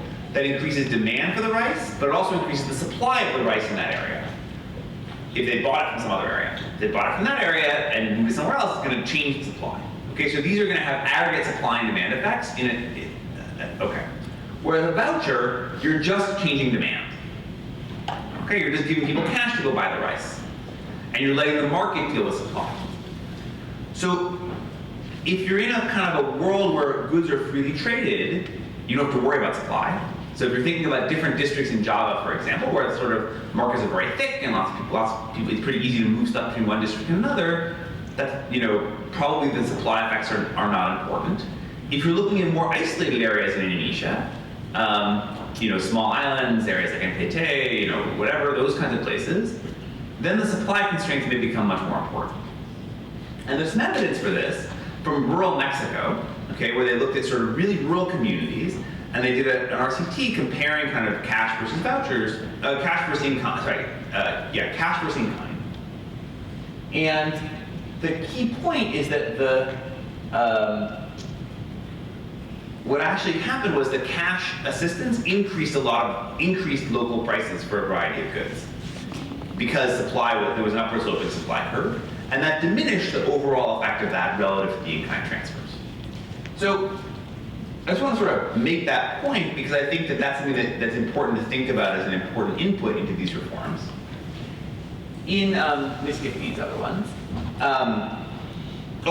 One thing that I should also mention is people are also very worried about cash, that people will spend it on temptation goods like cigarettes, or maybe not in Indonesia, but other countries on alcohol. There's a wide variety of evidence that has looked at that and basically doesn't find that at all. Okay, so I think that the evidence is pretty clear that's not a major concern. So I'm making a point of that. So, what about in Indonesia? How does this work? So here, this is an example where we're currently working with the government to understand this. So as I mentioned, Indonesia is in the midst of moving from an in-kind program, giving out rice to poor households directly, to a voucher program where people are getting a voucher that they can, called the BIES program, where people can actually redeem this voucher to buy rice and eggs. Okay? And as it turned out, in the rollout of this program, the government had set aside budget to sort of roll it out over time. There was, priority 1 places, priority 2 places, priority 3 places. They had enough budget for all the priority 1s in the first year and some of the priority 2s. And so, working with Bapenas, we realized that, and Tamir realized that was an opportunity for evaluation. They couldn't do all the priority 2 ones anyway in 1 year. So we worked with them to randomize which kabupaten went in year 1 versus which kabupaten went in that middle group went in year 2. Okay, and that's happening now. And so we're using the Subsidies data to understand what the impact of this reform are in the Indonesian context, both in terms of whether this changes the targeting of the rice, the degree which it actually gets, or the assistance, whether it actually gets to the right beneficiaries, whether leakages change, and also whether it affects aggregate prices. So this is an example where I think we have this small study from Mexico, which was sort of a village level study, and now in Indonesia we have an opportunity to really understand how do these reforms play out kind of at scale, essentially. So I don't have any results yet, this is happening now, but I wanted to mention it as another example of kind of this iterative process where we're sort of working very closely with government to use these policy rollout as an opportunity for learning and making sure we can craft the best policies for Indonesia. Okay. So this is actually working with Bapenas, also Kementerian Sosial, Kemenko PMK, and also Bank Indonesia and our banks as well. Okay. Third question, how do we ensure the assistance actually reaches the desired beneficiaries? Okay? And this is a problem that I think people are very much aware of. There's leakages of various types. In the RASTRA program, again, which was the rice program for the poor, actually probably the most common type of leakage is not like, it's only leakage in one sense. There's this phenomena where at the village level they'll say, well, we have this eligible set of households over here on the list. We think these other households are really poor. We're going to take some of the rice from these households and give it to some of the other households. Sometimes we'll bagi rata, we'll split the rice equally for everyone, but sometimes we'll sort of move it around a little bit. Okay, so that's not leakage in the sense of the rice being lost, but it's leakage in the sense that it's not going to the people the government in Jakarta is aiming for. But you also might say that some of the time it might be that not all the rice is actually being delivered to the beneficiaries. So the question we were interested in is, how can providing beneficiaries with information about their rights, does that transparency actually reduce program leakage? And this was a case where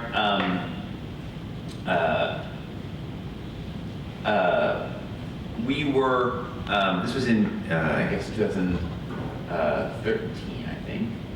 where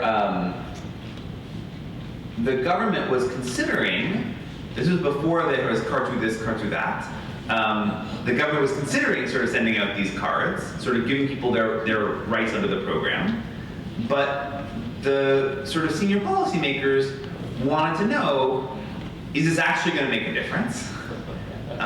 Is it going to be, this could be kind of complicated, especially if we're only giving them to some households and others, like that could be a little politically complicated. Is this worth it? Is it going to make a difference? And so, working together with Tanpe Duaka, we did a sort of a rapid policy assessment of the impact of these cards. Okay, so in particular, we worked with a bunch of different desa in Kelurahan in I think 3 different provinces, and in the treatment areas, Tanpe Duaka mailed out identity cards like through the postal service directly to an eligible household. It said, here's your identity card, your card. Here it says your kartu Raskinanda, and like, here's your little card, and it sort of says, I haven't got a big picture of a card, but it sort of says, here's no picture of a card. Yeah, you sort of see a little bit here's your name, here's your, and here are some of your rights under the program. You can't really read it, but that's what it says. Okay. And the question was, then we went back later for the survey to actually measure, does this have any implications for the amount of assistance people actually got, okay?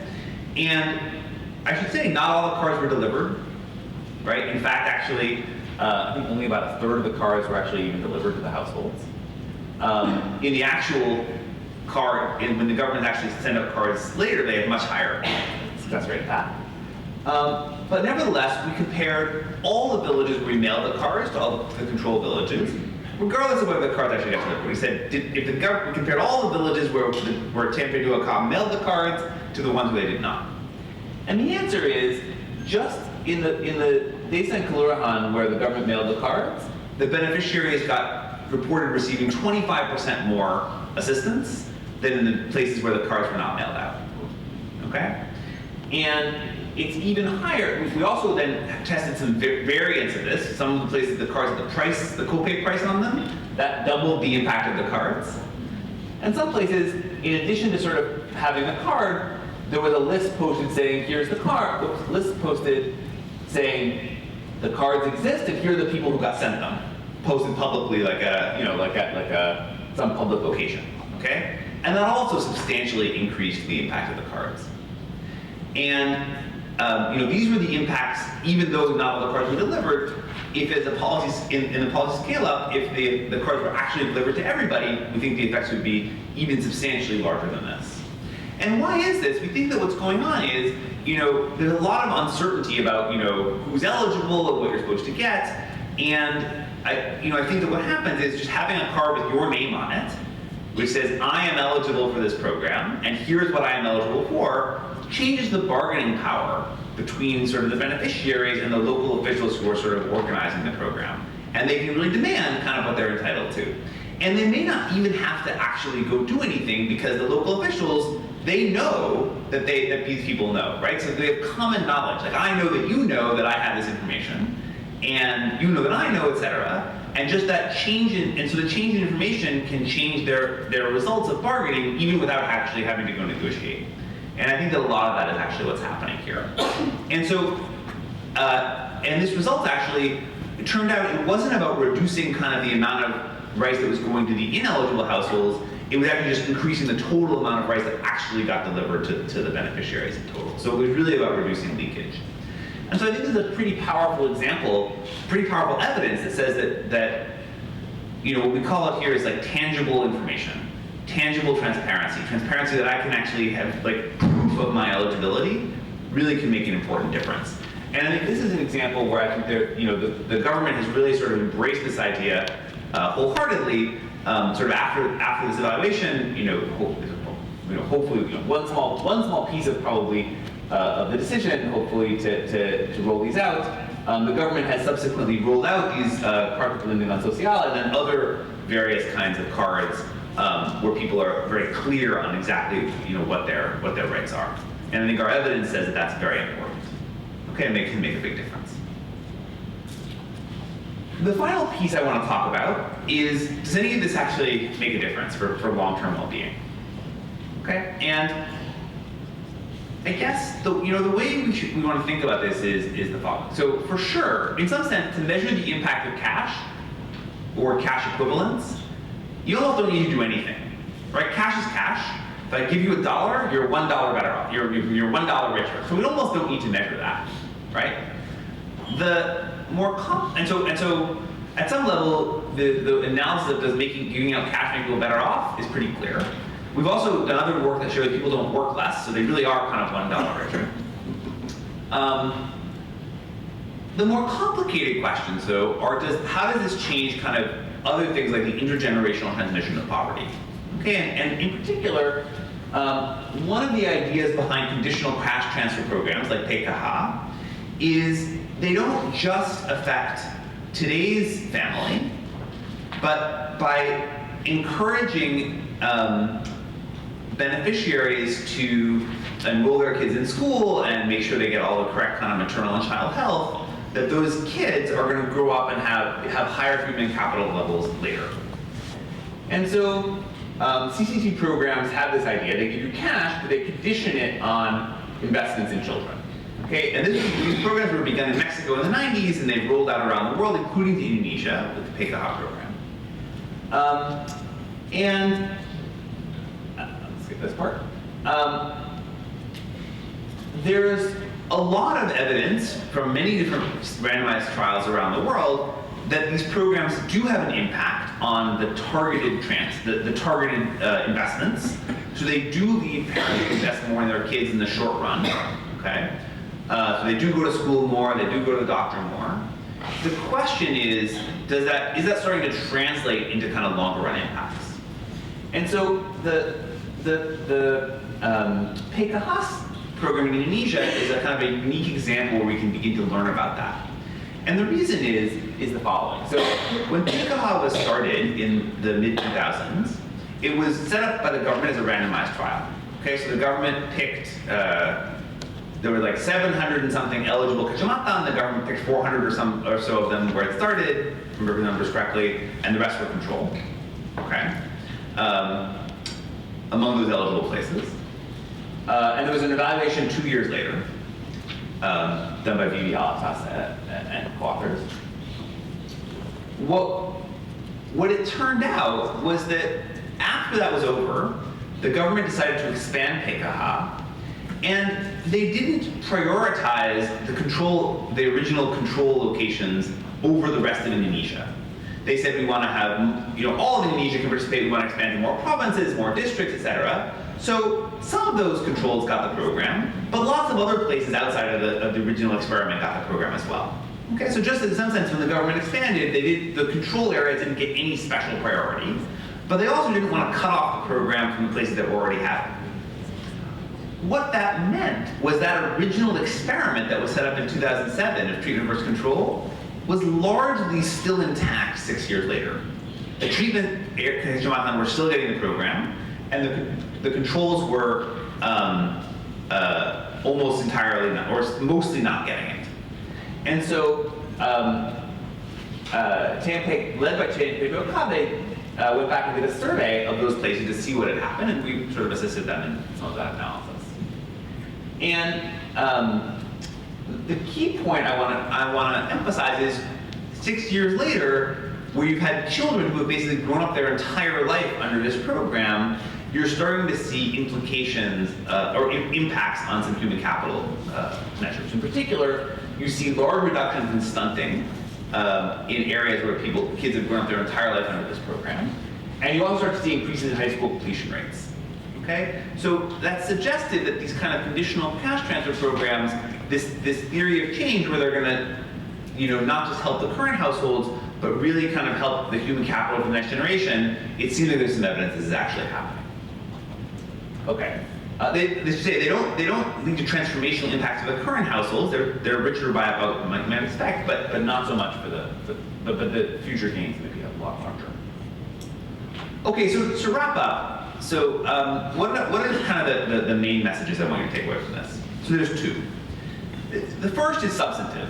Okay, so substantively, I think that I've tried to outline a bunch of the different challenges that you may think about as you start running these kinds of targeted transfer programs. These programs are becoming increasingly common throughout the world. They have their own sets of challenges when you do them in emerging economies like Indonesia. And I think we've learned a lot about how to do them effectively. So we've learned, for example, that community input can be important. The on-demand application process can be very successful in improving targeting. Some of the concerns we had about the poor not wanting to apply don't seem to have been an issue in practice. The cash versus vouchers, I think that's something where actually here we're learning in process now. Kind of there's some evidence that says you have to think about some aggregate supply and demand, and so Indonesia is actually testing that to understand how that's going to happen right now in the middle of this national reform. I think we have very strong evidence that sort of transparency is very important in making sure that beneficiaries actually receive their programs. And I think we're starting to learn that these actually are having important impacts, particularly when they're sustained for a long period of time. So substantively, I think we've learned a lot, which I think has hopefully been very useful for sort of making sure that the Indonesian context is relevant. And this also, I think, as I mentioned, these are not just lessons here, but these are some of the first studies of these types anywhere in the world. And so these findings, I think, are useful not just for Indonesia, but for more broadly. But the second thing that I also want to point out is not just about the results, but about the process.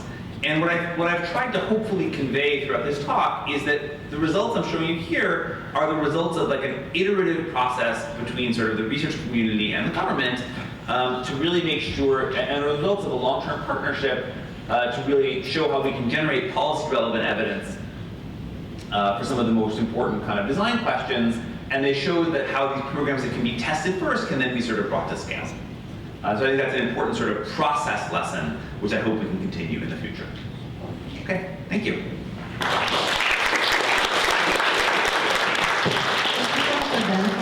Presentation. So, ladies and gentlemen, to save time, I will not make any summary from Professor Ben's presentations. We will now hear the perspective of two discussants. I will invite Ibu Riatu first to discuss, and Pak Firman later. Each of you has maximum 13 minutes. Okay? Ibu Riatu, you may start first. Thank you, Ibu Ani. Thank you, Ben. I enjoy the talk and actually want to listen. On the context of Ben paper, actually on designing anti-poverty programs. Actually, I enjoy reading your paper as well. It's quite extensive, the research that has been done, and also interesting findings from that. I'm more on public finance and decentralization. I think we are much left behind from the case of poverty research area.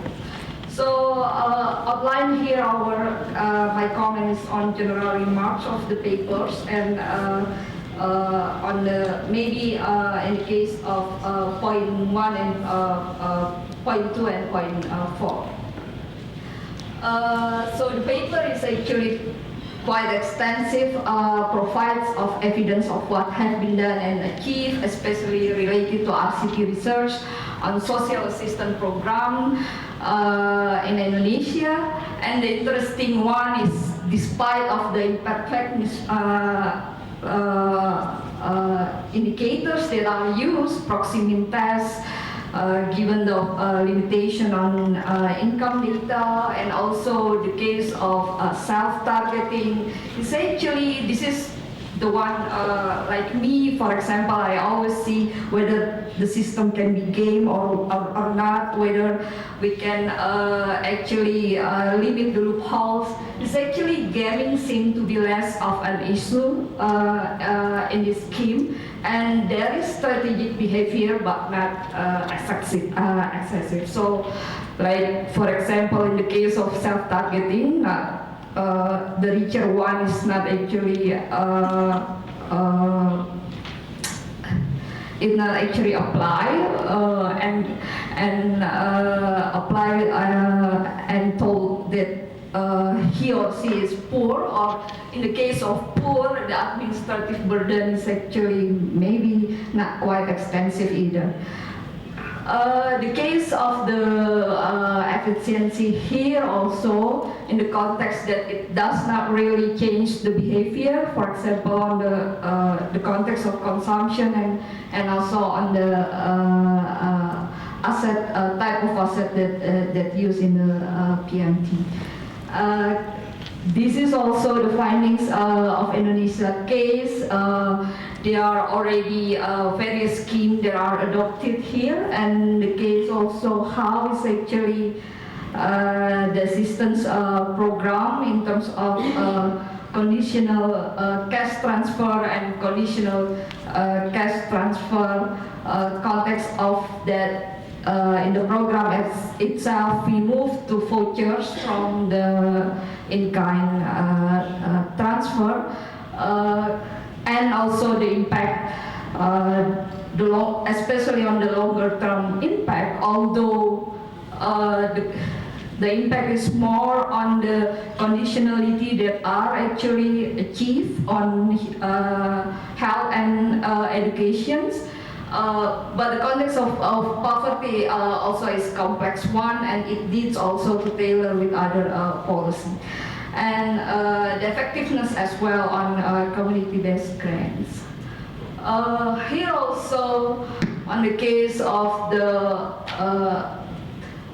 eligibility, the coverage of the beneficiary, how is actually one type of assistance program can actually reach more beneficiary, and how is actually minimize the exclusion, the inclusion errors, especially. And context of already discussed by the speaker. So on the issue of the data that are used, the issue of there is no income data in the consumptions. The consumption is already, I think, now much improved in the regular survey as well. I think the proximity test income is more to assess of the asset, and also it's aligned with the consumptions and income still. As Indonesia move, I think information of income other than consumption is also needed. And maybe in the case of this, as we track also the beneficiaries for the poverty program, we can also tracking on the expenditures as well as on the income side is in that. Given that our tax system is, I think, need much improvement on database and the tracking of the income data. And in the case of this, actually the survey is 3 years survey on the census of poverty survey, and how is actually the sustainability of the program, and how is complementary on the regular survey or census that can also be used for the targeting tool. And the case of the assistance is how is actually conditionality, I think is also addressed in the paper, that it will not limit or it will not make additional restrictions on the target of the beneficiaries. So here is, in the context of PKH, for example, I think the, from resource finding and then the policy adoption itself, the context of policy poverty assistance program is good, given that government is also supported as well by research community and international agency, but the ownership later on needs to be also consistent. So for example here, there is not much of there is an increase in beneficiaries over the years, but actually on the type of support, is there is also a decrease in terms of amount of assistance. There is also expansions, not only, for example, for the context of family that have children's they're in the school of primary school, but also expanded for the children's balita, so not in the school yet, and expanded again to disability individuals as well as on the seniors citizens. That's the context of conditionality. How is actually the case of PKH, if there is meet one eligibility criteria, if there is children in the household or there is a dependence like a disabled person, then you can actually eligible. The case is how is actually that eligibility moving, I think in the last 3 years, but before it's quite limited and it excludes some of the vulnerable poor household or poor individual style. Context of social assistance also, in the context of state budget, is quite fluctuate, but given the fluctuation is still actually committed and expanding the beneficiary. So there is a good side on that issue, although in terms of the size of the funds, for example, in 2019 is the election year, it's actually expand quite high compared to other. But there is actually fine for me, given that at least government focus on the society. So this is in 2019, and before is quite low in 2016. And what also Ben has explained is not only that household-based program, there is also community-based program. I think Generasi, it is similar, and I think it is an initial program of a better one of the village fund, and I think village fund need to go back again to their initial program and what the need is actually needed at the community. Currently, village fund is dominated for small capital grants for infrastructures, but maybe in the year ahead is on maintenance of that infrastructure and also type of social assistance as well. There are potential on that.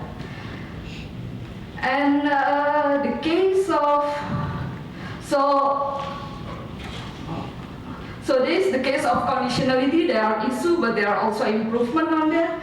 And the implementation of the programs is actually the missing of ownership and the role of, for me, my background is also on decentralization area, is in the context of lower level government. It's directly to the village level, but not necessarily involve local government or at the provincial. I think provincial government is involving in that. And there's, I think, also on the targeting of the district or on the targeting of the village level, maybe like in terms of community-based grants, is already like bottom-up approach has some also some positive some superiority, and maybe in involving of lower level government, central government can also share on the public fund that accumulated or public fund allocated for that program. Given this is also the program that quite populist, that it can be also claimed in the context of elected government at the central as well as at the local.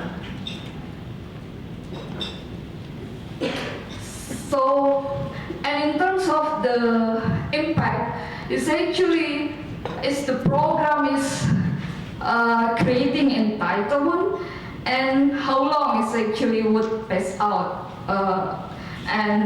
Suddenly, not suddenly, at the end of the day, how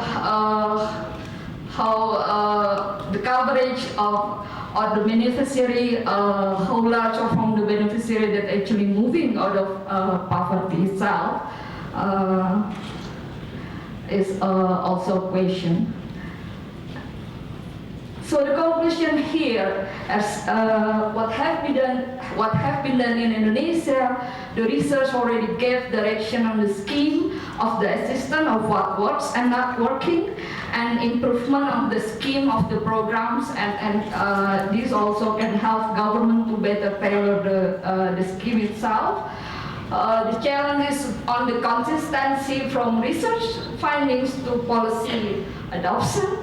Even the institution is quite different.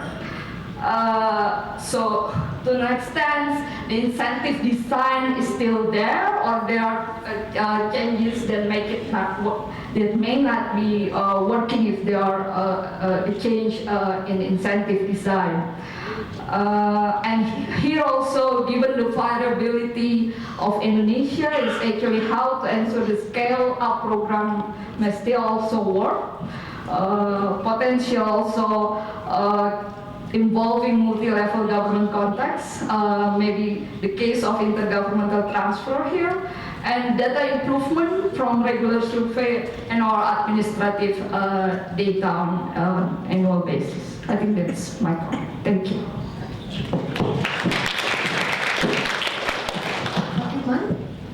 The time is yours now.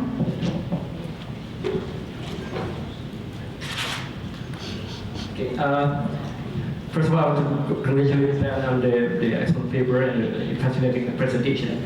And in this discussion, I try not to spend time in summarizing the paper. What I like to do instead is try to push the paper a little bit further, not so much on the technical parts of the paper nor the findings, but in terms of what are indeed the lessons that can be offered from this the evidence-based policy making to the world. The outline of my discussion is as follows. I'm going to talk a little bit about what we learned and what questions that I think we still need answers to. We still don't need to have the answer to. And then I'm going to discuss the challenges in program designs, and in particular on the some of the trade-offs that may not have been discussed enough in the paper. And then I also will discuss about how we should place the findings on the long-term impacts in the context of other policies and programs. Briefly, I will then ask whether we have been doing too much social protection and not enough poverty alleviation. And the last 2 points of the discussion that I want to raise is closely related. The first one is I would like to highlight the importance of fostering cooperative collaboration with policymakers that you have done, and finally to reflect on whether and how the decade of this close partnership has influenced how evidence-based policy making in the poverty space, but in other government policies. So I'm going to start with talking about targeting. So there's no question that poverty has decreased dramatically in the last 5 decades, and as Professor Isan this morning has shown us earlier. And there's also little doubt that the spread in which poverty decrease has slowed down. But because we started at a very high level of poverty, I think the slowdown is inevitable. And I think it's quite prescient that, that years ago, in 2009, that government starts to a concerted effort to accelerate poverty reduction. And not only to help millions of Indonesians go out of poverty faster, but I think also to anticipate this slowing down. And limited resources mean that targeting is to the right beneficiaries is crucial, and the limited information, as you have shown, that means targeting is hard, it's very hard. But then again, the last mile in long distance race is always the hardest, and the studies have shown provided evidence by comparing the PMT-based, community-based self-targeting, and show what kind of trade-offs there are. But the question still remains on how exactly do we find the right mix between these different approaches. And as targeting becomes harder and costlier, at which point we should stop refining this targeting mechanism, at which point we should stop updating, or maybe not at all, but yeah, but you already mentioned about the cost, then I think this question is becoming less relevant. I also find there is a missing urban-rural dimension in the targeting studies. The notion of urbanization of poverty.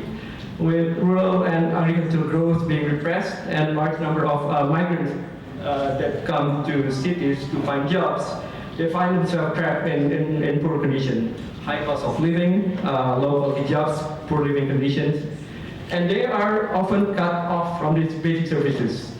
Due to lack of proper documentation, they don't have kartu keluarga, KTP, and the question is how well targeting helps to solve these cases. I don't think community-based will help much when people don't know their neighbors.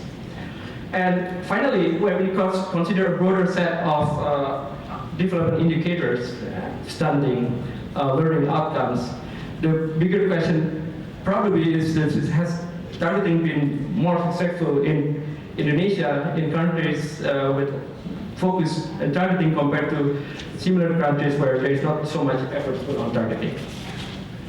So in the program design challenges, so we know that designing anti-poverty programs with built-in evaluation program is a massive undertaking. And we want to implement a particular program and try to evaluate first before scaling up. There may be some early measures that need to happen. In PKH, for example, so we know that properly running CCT requires a level of readiness on the supply side, and schools need to be, a system has to be in place for the school to monitor and verify attendance, same with the health facilities, to ensure the conditionality is met.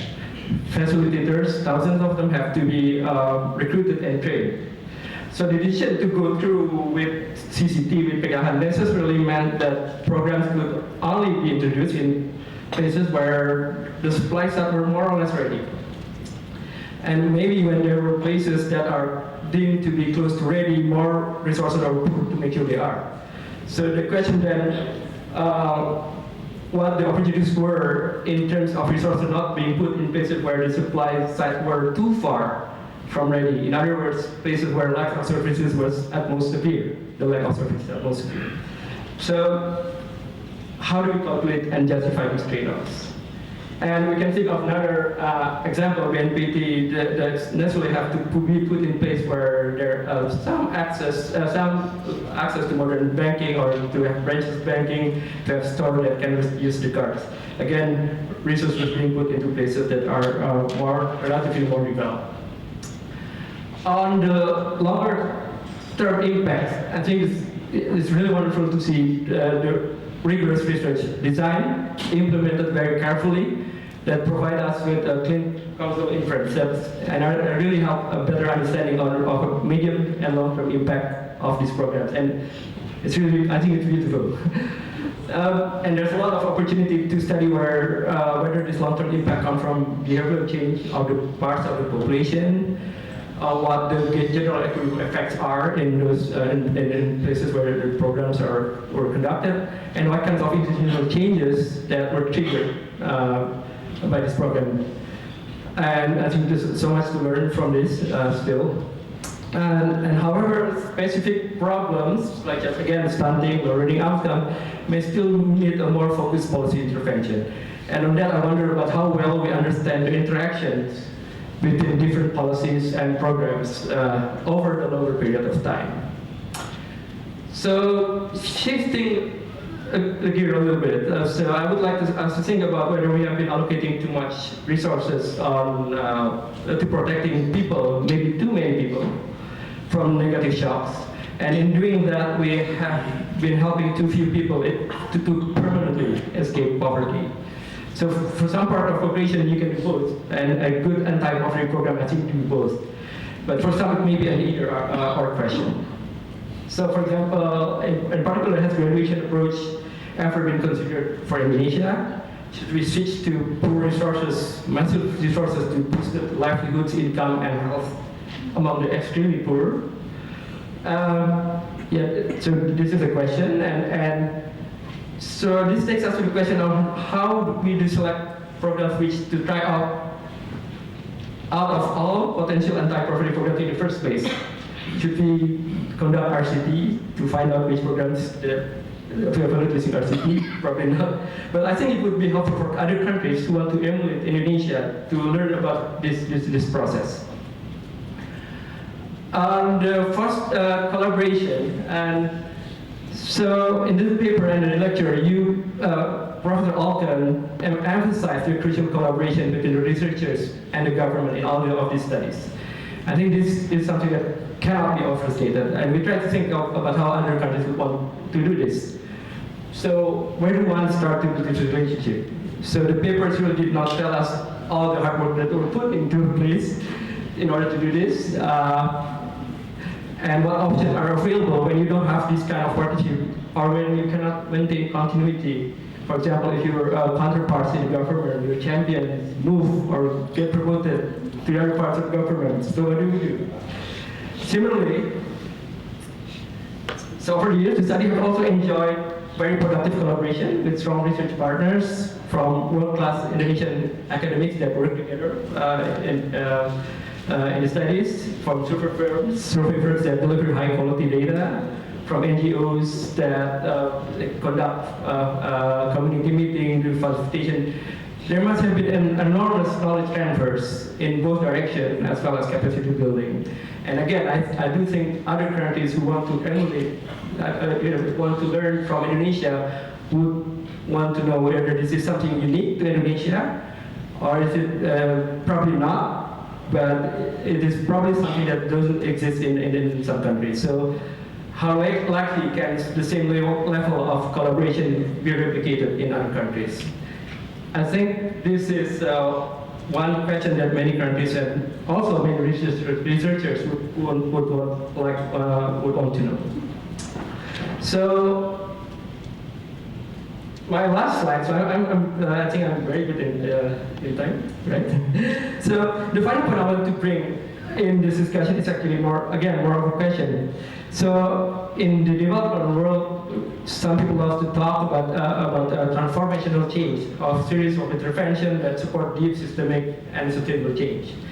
So my question is, has the long collaboration with the government, including with line ministries, in evidence-based policy making in the poverty space, has they resulted in transformative change in how government conduct policy?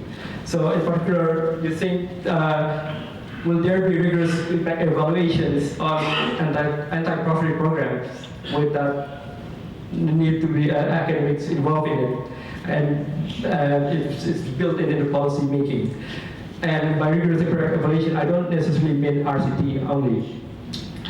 Has this need for evidence been actually built into policy making, and what other government agencies have seen this opportunity to find strong evidence and will take the lead?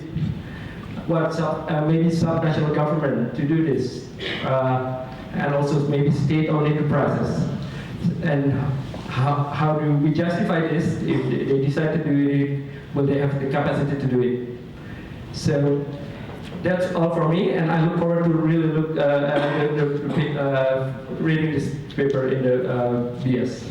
Thank you.